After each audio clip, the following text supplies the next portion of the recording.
Welcome to I Heart Geek.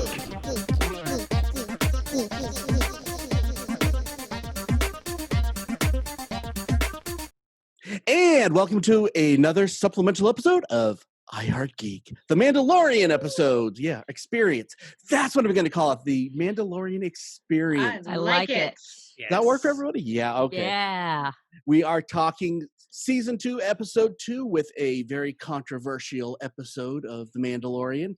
I don't know how controversial it is in this room, and I think a lot of people got flipped out over nothing, but we'll come back to that in a few minutes. Let me introduce the panel. I'm Dub, and I am responsible for this mess. Yell at me if it's bad. If it's good, it's all my co-panelists. They're the ones that make it better, so I appreciate that.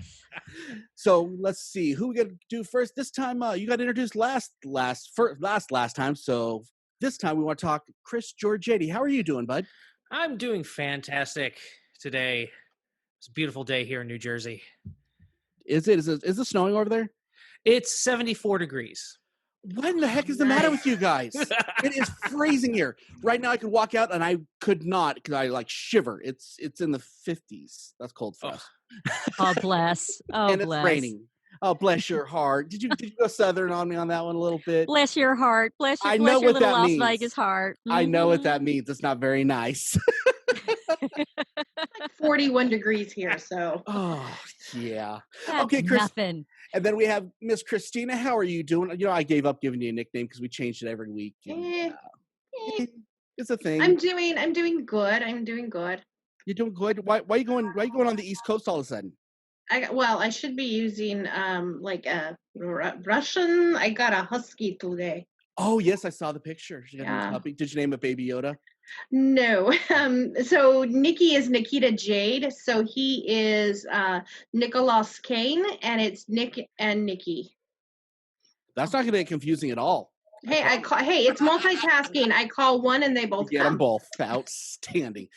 I wish you would have named it Puppy Blythe, because he's got Puppy that kind of puppy Blythe. dog look. You know.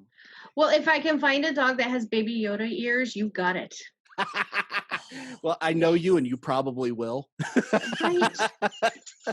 We've been friends long enough. I know better. And then the other person on the screen, we have Miss Satomi. How are you doing today? What's new in your world?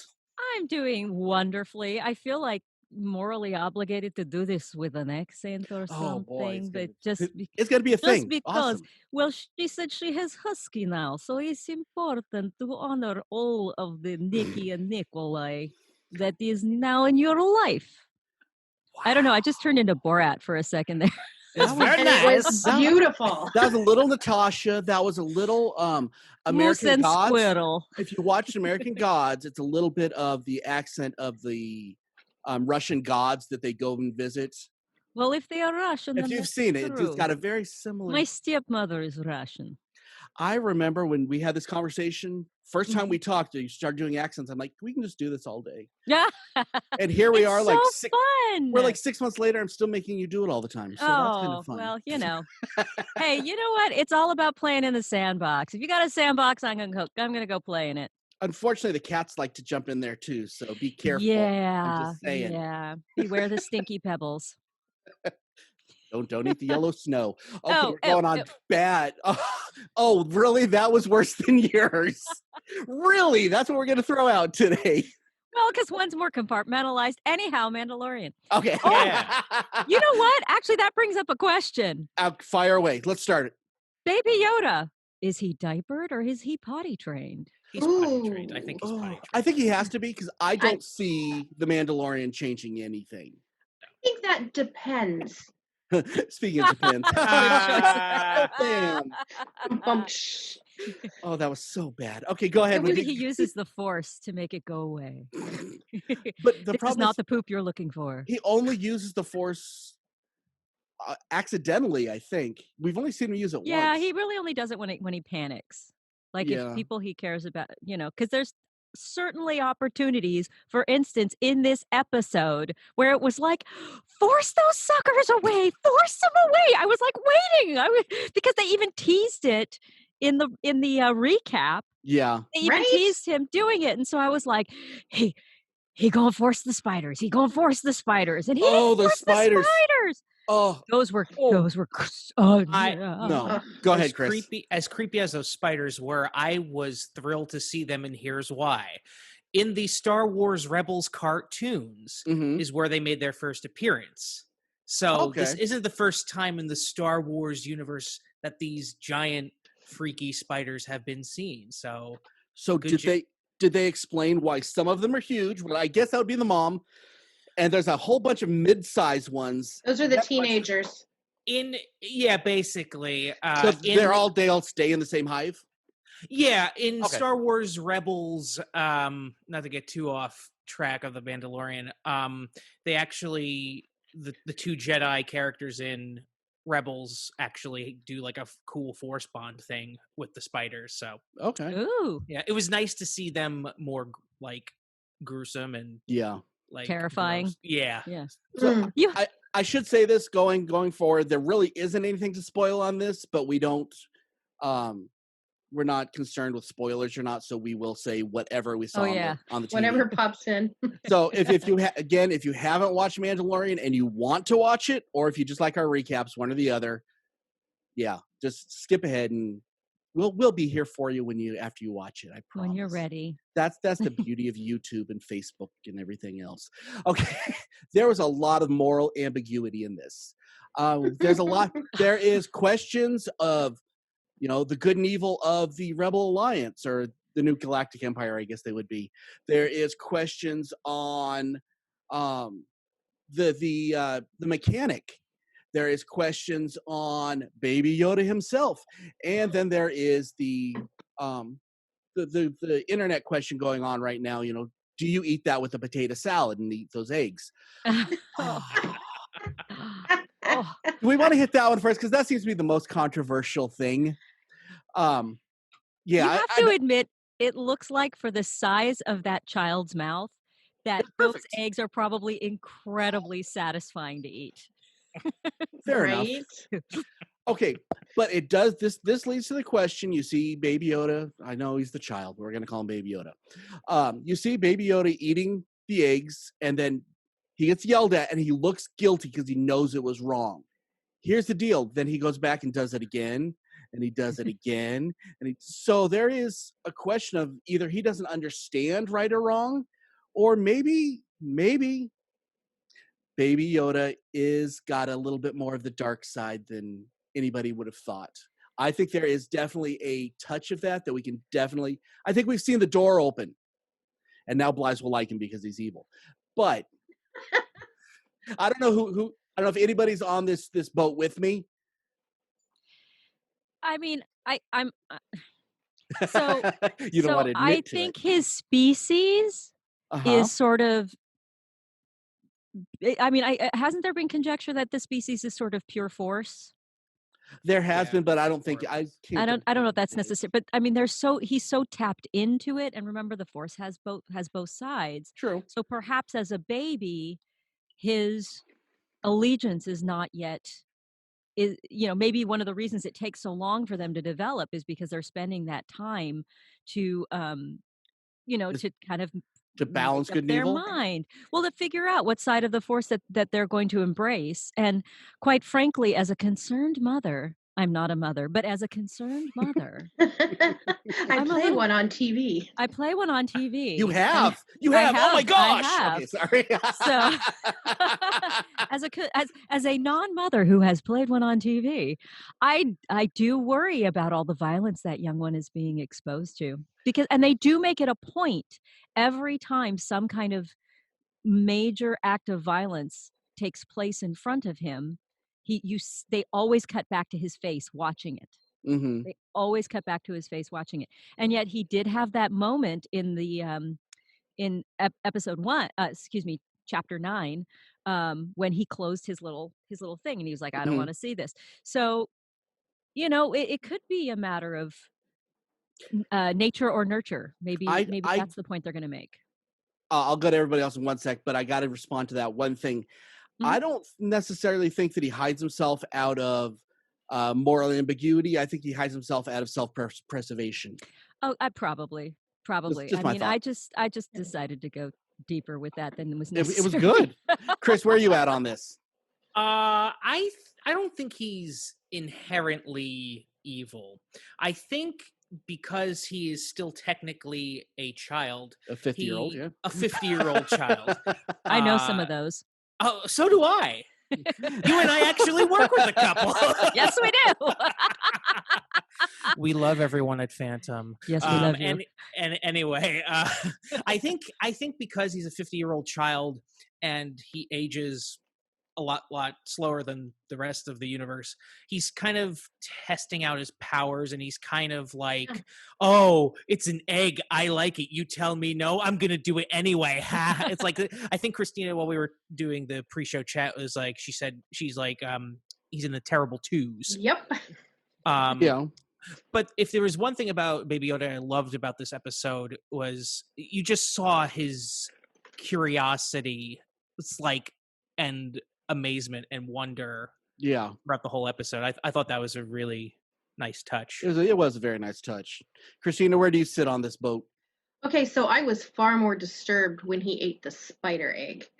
Oh. I had no problem. I mean, I even rewinded it back and watched it when he actually ate the egg and he got in trouble, because I laughed. Four times he does it. 4 times. And especially at the end when he's like, ha ha.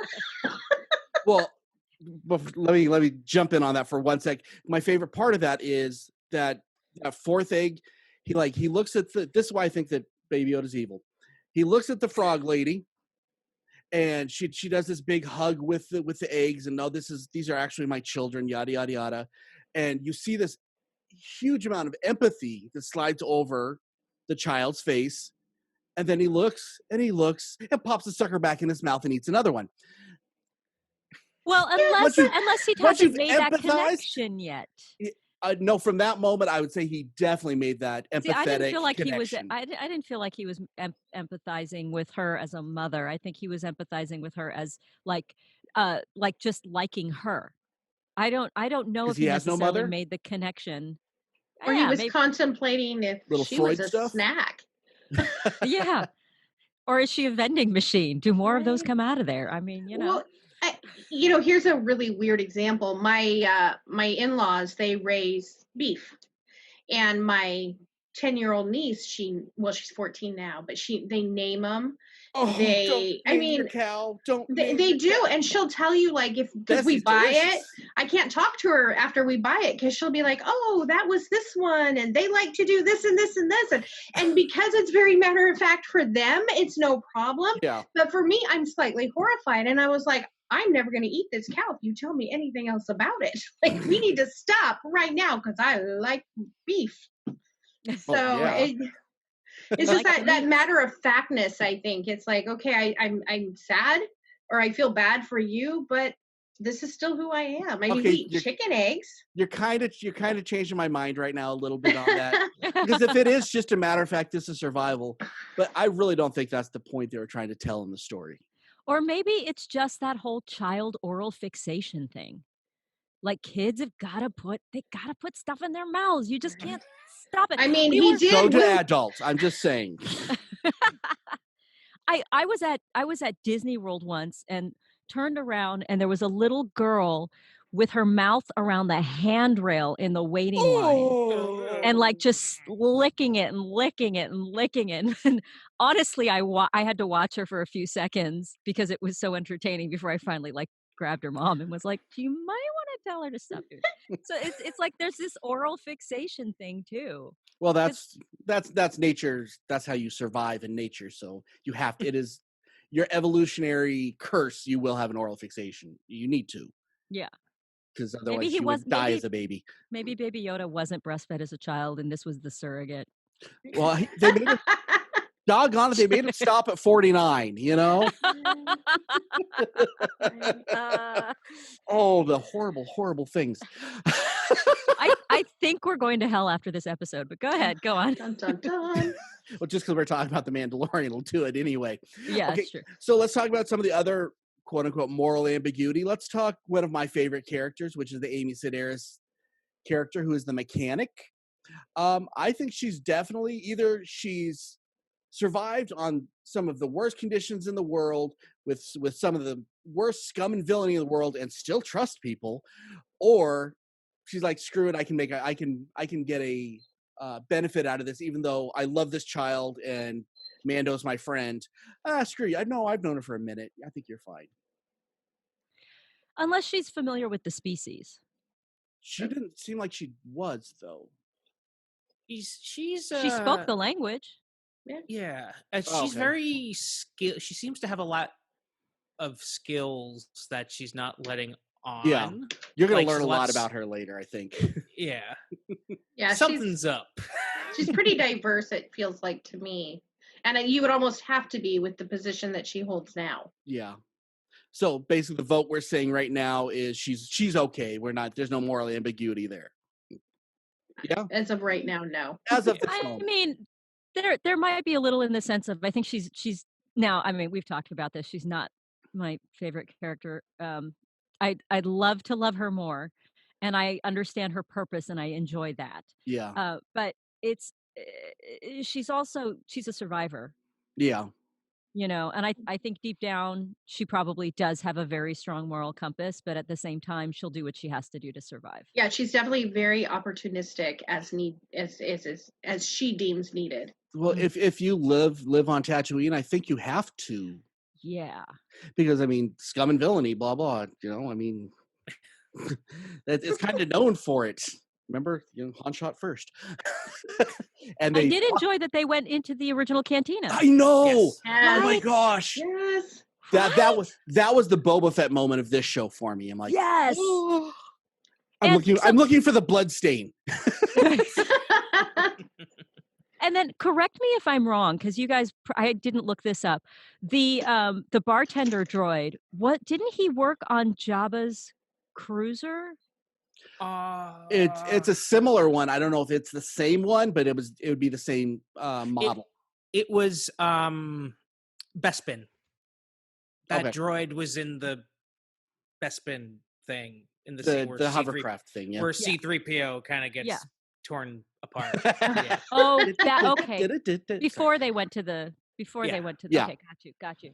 I was like, I recognize that droid. And again, this is part of the fun part of the show is you don't have to be so immersed in the Star Wars universe that you know everything, but you can see stuff. You're like, I recognize that. And there's just something cool about that makes you connect with the show more. Well, it's like what we talked about last time. It makes that world seem even realer. Yeah. And truer. Very cool. Go ahead. Let's discuss the rebels, and what are they called now? Are they the Galactic? Are they the New Galactic Empire? Are they the New Republic? And yep. Okay. They definitely were. First off, they were lazy at their job when they were getting ready to pull them over. No, well, we'll just stop you. No, go. The other guy had to call him in. No, you need to go check this guy out, and then they check him out. He's a bad guy. Whatever that means in this universe. So they're a bit lazy, which I have issue with. And then by the end, spoilers, they let him go, even though he's a known wanted felon, because he did a couple of good things. So, is this the, if you do more good than bad, you can get away with it now in this universe? Or are they just not doing their job because they don't want the paperwork? I have opinions, but somebody else talk first. I love that you said paperwork. I'm gonna get real nerdy on here because it's only this whole series takes place 5 years after Return of the Jedi.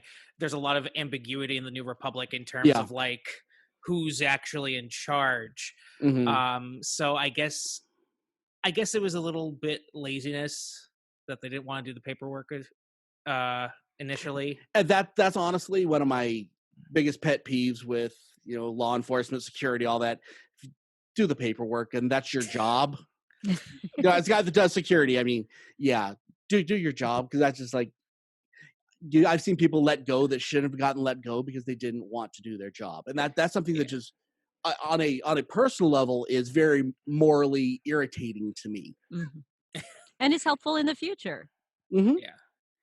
It was the whole X-wing sequence was the best part of the episode. Oh, by but see, far.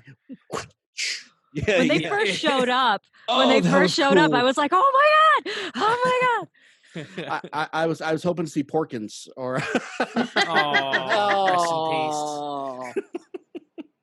Well, actually, Or at Wedge the wins. outset, because the guy from Kim's Convenience played the guy who played the dad in Kim's Convenience played one of the X-wing pilots. I literally stopped for a second and went, "Am I recognizing him from the Star Wars universe?" Because I know his face. Yeah. I did the But- same thing. I had to bring him up real quick. Yes. But as far as like, lazy, not lazy, I think they were being so human.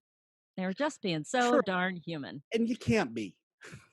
Well, I mean, the fact of the matter is, a long time ago in a galaxy far, far, Far away. People are still people, True. Yeah. And I actually, the part that actually bothered me, morally speaking, was not that when they let him go because they saw all of the other good that he did, including turn in the people that were with him on the heist or the breakout. Mm-hmm. So I was like, okay, so that moral compass that has more to do with what is right versus what is on paper. Yeah. I was okay with that. It was when they were like, great, no, we're not going to help you. See ya. Yeah, that was pretty jacked up. That because he could have been irreparable, Yeah. They could have been leaving him to die. But then again, then it goes back to the paperwork. If they would have helped him out, and then he would have done something else that's wrong, then they're morally. Yeah. Mm-hmm. And then there would have been more paperwork. So and there's more freaking paperwork. And I think when you look at the fact that it's just 5 years after, and a lot of people idolized Han Solo, who was bad, who was a smuggler, who did a lot of bad things. I think there's this, this neutrality that allows people to have a little bit of leeway, and it's not like the military, the United States military that's been there for years and years and years. They're still learning things. They may not even have a set process or paperwork yet. True. Yeah.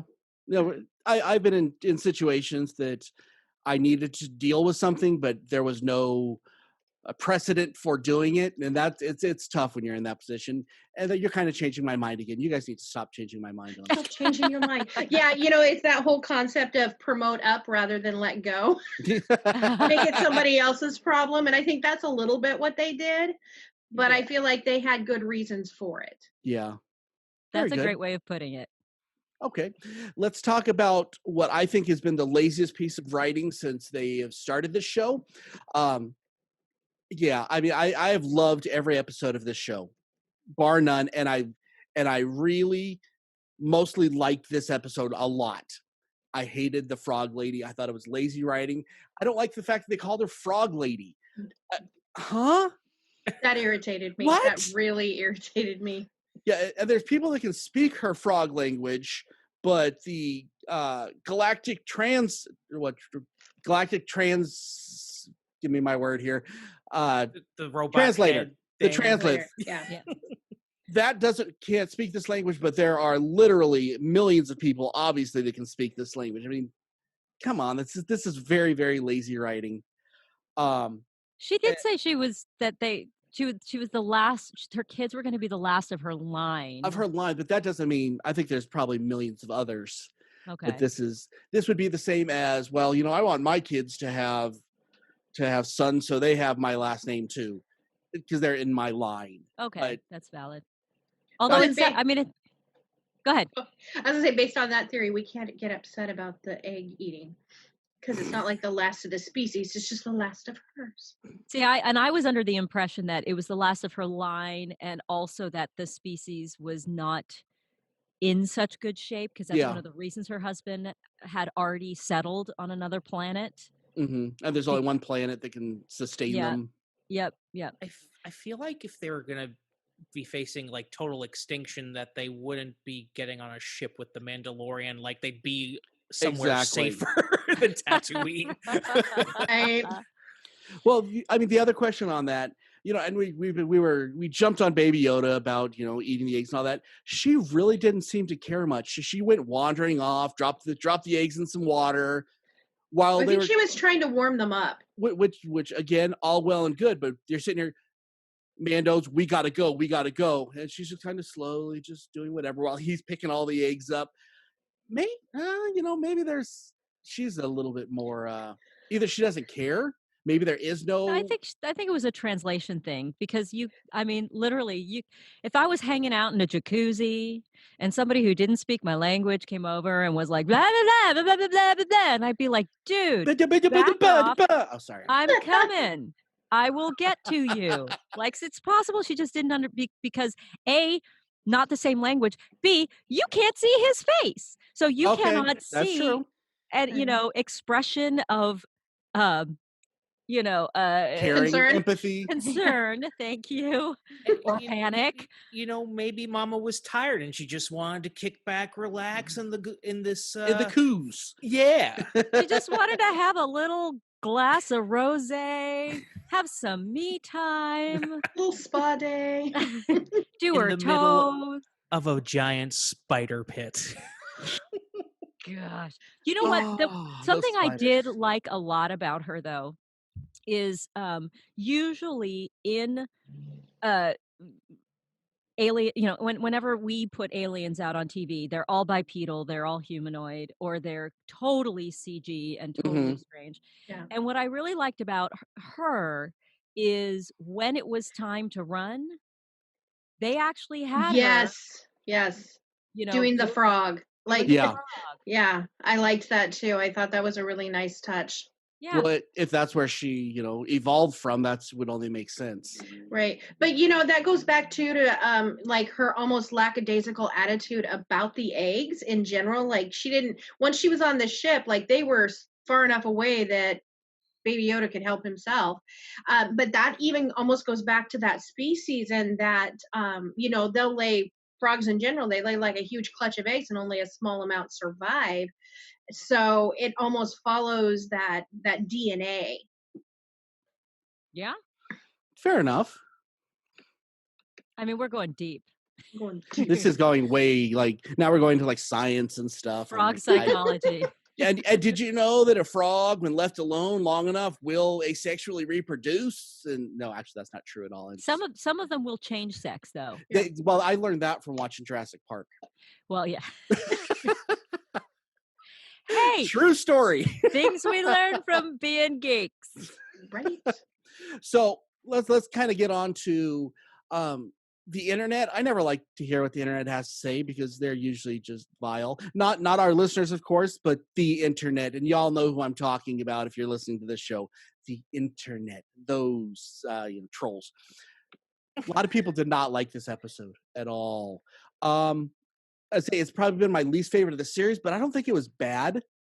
But like I said last week, some of these episodes feel like they're a side quest in a video game.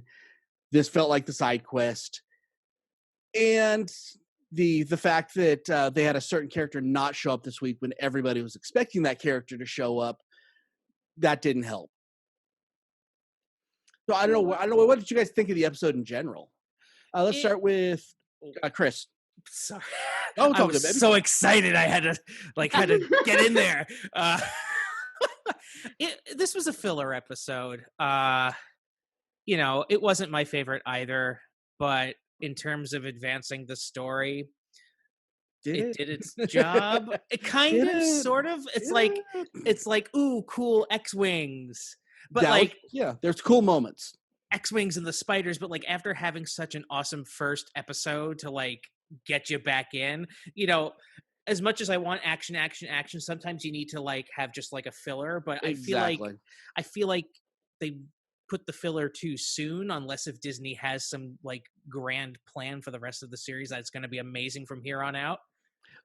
I'm really hoping that this episode is a exposition episode more than anything, that these characters are important and we'll see them why later. That's the only way that I'm going to look back at the end of the series and not think that I really didn't like this episode. Because my opinion will change if, later on I watch it and Wow, they did a lot in this episode, even though I didn't like it at the moment. I'll change my mind on what I thought about it. I don't know. Christina, what about you? So I felt like the episode itself moved very fast without really getting anywhere. If that makes sense. Like, it didn't feel like 40 minutes when I was done, including the credits, but I really felt like it didn't really go anywhere. Yeah. And I really think that he did not need to eat the spider egg. I'm sorry. I actually had a nightmare about it last night. So gross. I liked so gross. That gave him a little bit more grace on my part, that yes, he's eating eggs, but he loves eggs, and he's gonna eat a spider egg if it's an egg, So that helped. But I'm sitting there going, "Take that out of your mouth! What is wrong with you?" And my husband, Sean's just looking at me like, "Babe, it's not real." Satomi?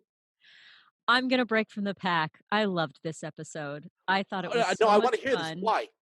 I just thought it was a romp. I mean, I don't need it. I think the feel of the show like this is that he's got his mission, which is to return this child. He's been imparted with this mission, and they spent the entire first season getting the mission.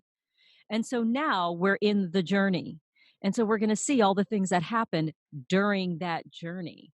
So I think the show is set up to just be sort of like this huge arc.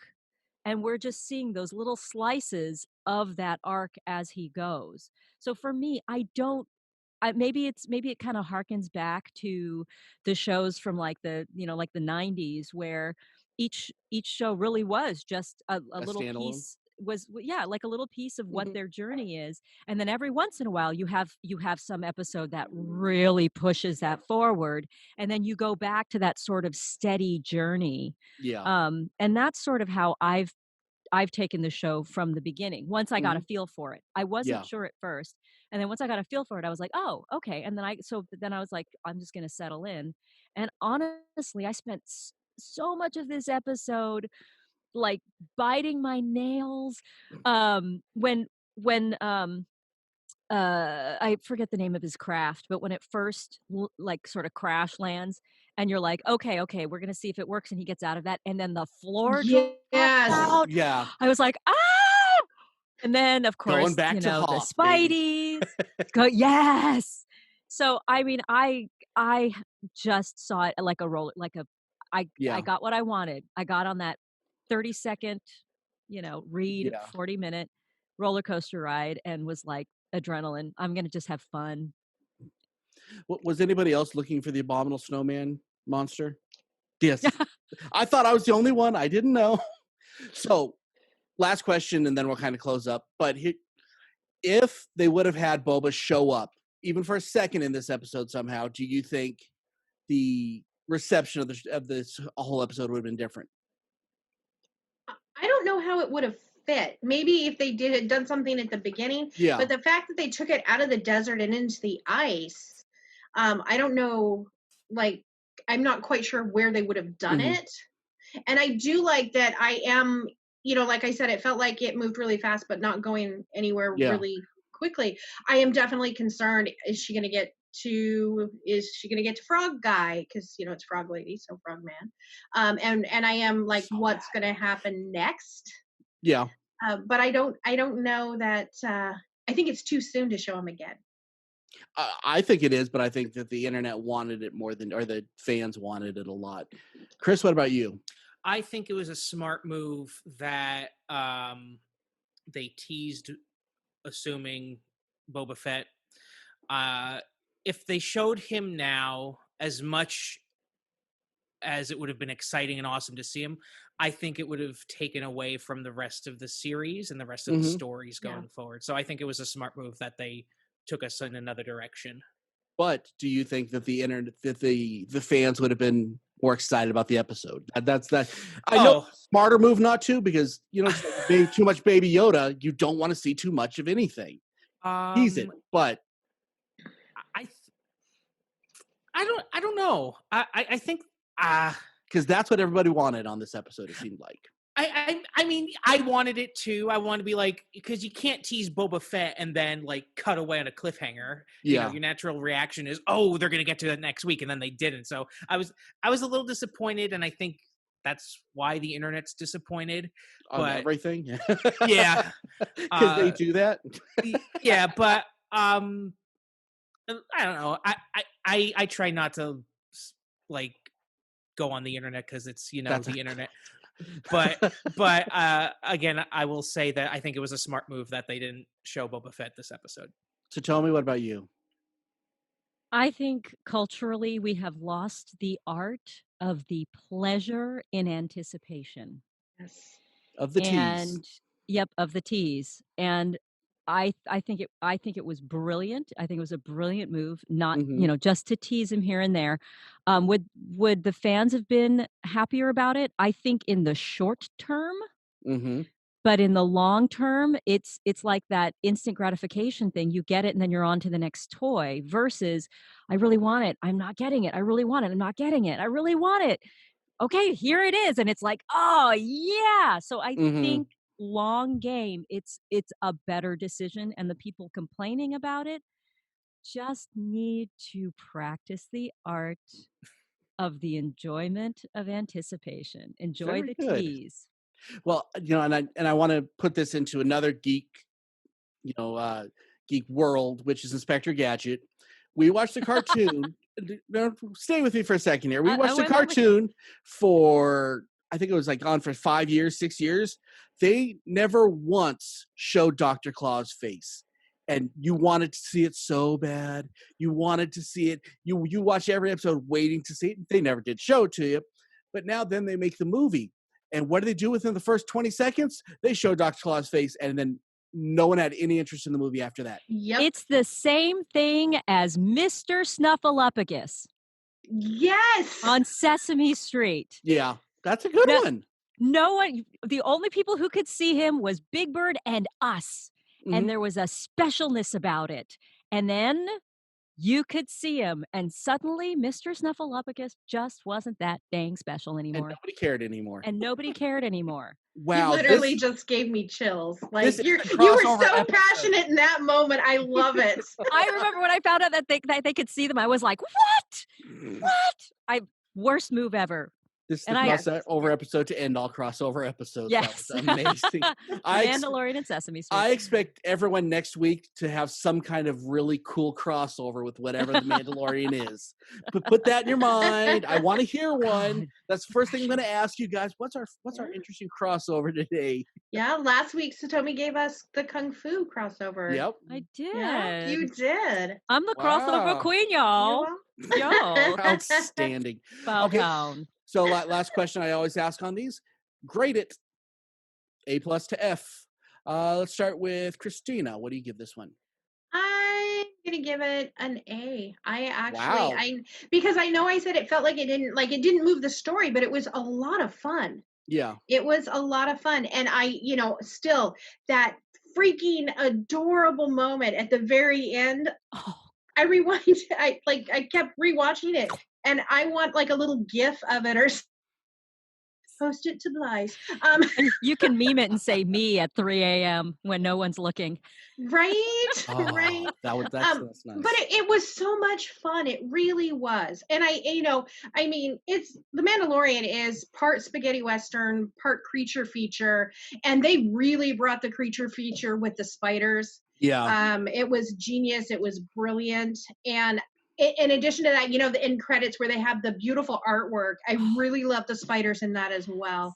I want those for my wall. Those artworks. Oh, yeah, they're gorgeous. And so for me, it was just definitely an A. We really enjoyed it, and it was a lot of fun. Chris? I hope this is the lowest grade I ever give on this series, but I'd give it a B+. B+ because it was a filler episode in terms of exposition. What gave it that plus was the X-Wing sequence, the spider sequence, and the fact that Baby Yoda was just adorable and amazing. Hey, Blythe, this is why they have Baby Yoda on the show. Yes, it's why I buy the merch. Exactly. That's why I buy the merch. For the people who are just listening to this, I have in my hand a Mandalorian with the child on his jetpack, Funko Pop. But yeah, don't sue me, Funko, for other things. But yeah, B+, and I'm excited to see what they do next week. So tell me. Well, before we get to me, Chris, real quick, because you know more about this than I do, you have to talk about the Dave Filoni. Oh, yeah, thing. the other X-Wing pilot was Dave Filoni, the creator of Star Wars Rebels and one of the executive producers of The Mandalorian.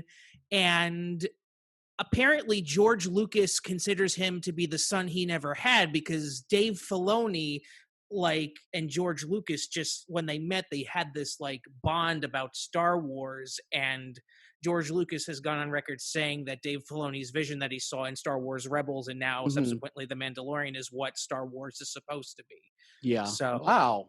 That's pretty cool, actually. So they're like that moment where Baby Yoda runs to the Mandalorian. That's all I see now. Oh yeah. Oh, that was so cute. that was so good. Oh. So anyhow, I give it an A.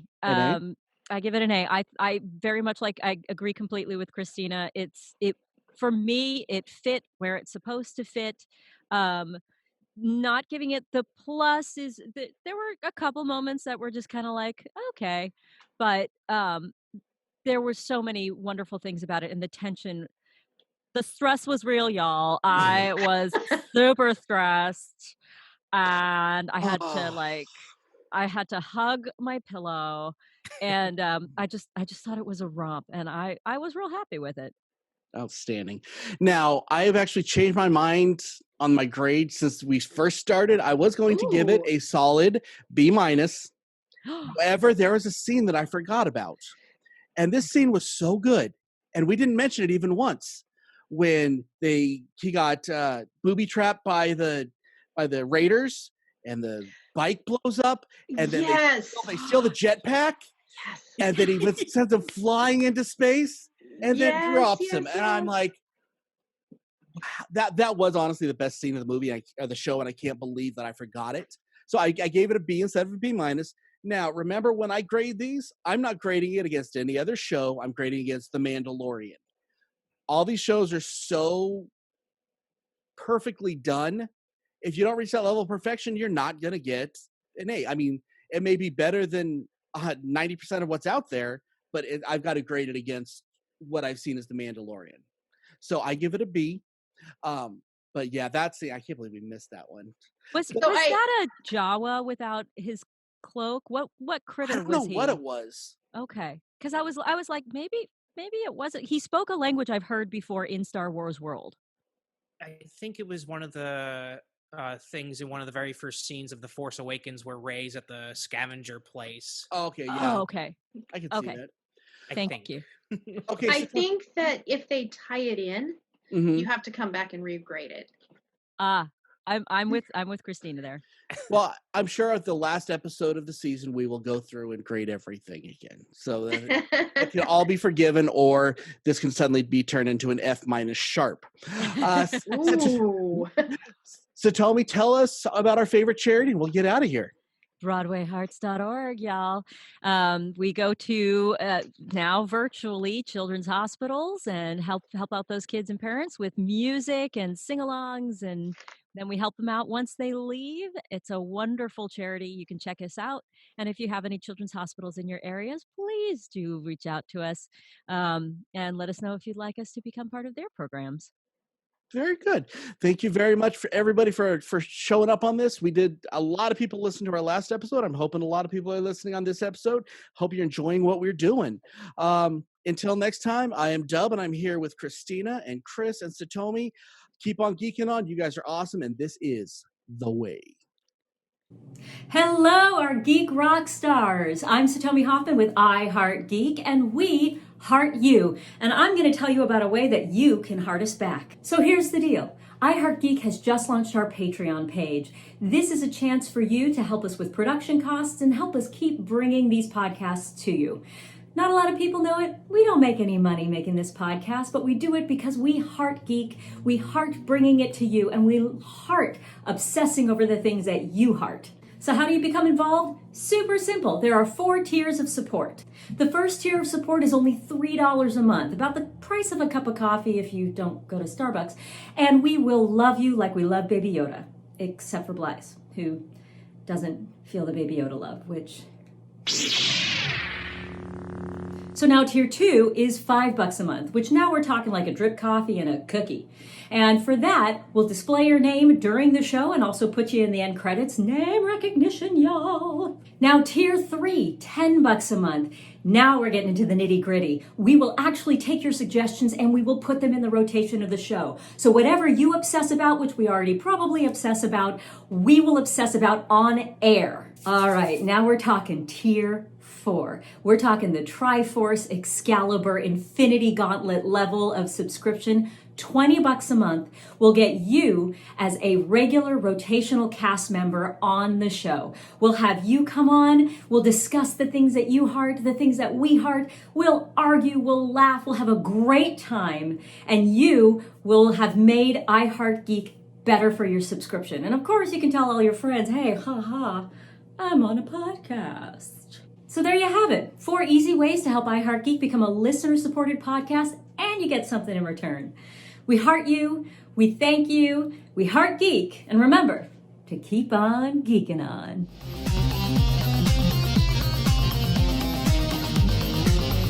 You have been listening to the latest episode of the I Heart Geek Show.